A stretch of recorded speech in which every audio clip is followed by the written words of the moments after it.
Hello guys! Welcome to my vlog. Andito tayo ngayon, ang daming bunga ng walnuts dito sa parko. Ang liit lang guys ng kanyang puno. Kita niyo yan ang mga bunga niya.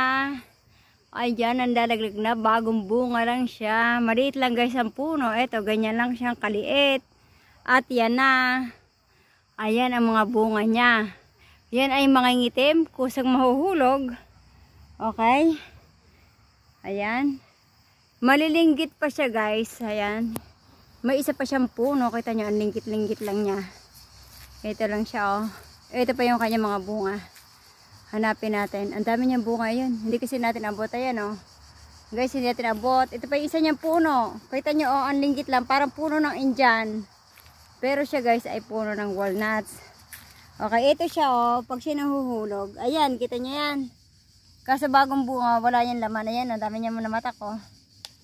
Okay, ayan guys. Itong baba. Tingnan nyo, ang daming bunga. Guys, ito ay naka-parko lang guys ito. Sa parko, ito ay public. Ayan, kung gusto mong manlimot. Ayan, ang mahal na kilo nito guys. Ayan, ang dami niya bunga oh. Ang daming bunga ng walnuts. I-zoom natin, makita nyo. Ayan oh.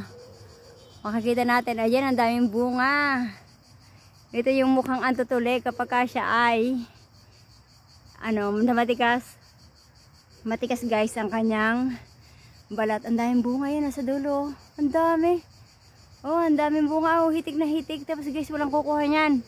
Papakain lang niya sa ibon. Kahit ang ibon hindi niyan makakain kasi nga sobrang tigas niyan. Oh, tingnan niyo, ulit ng puno. Oh, huwag kahitik guys na bunga yan. Ang dami oh. Ang daming walnuts dito guys. Malilimot tayo yan oh. Siyempre hindi natin yan, limatin yung maitim na yan siya yan, you know. Ganyan siya.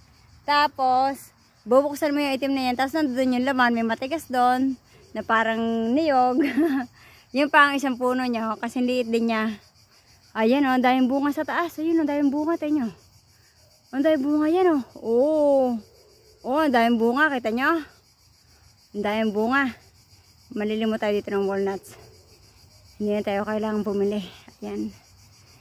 Ayan, kung ikaw ay makakalimutin, kumain ka lang ng walnuts, magbabalik sa dati ang utak mo.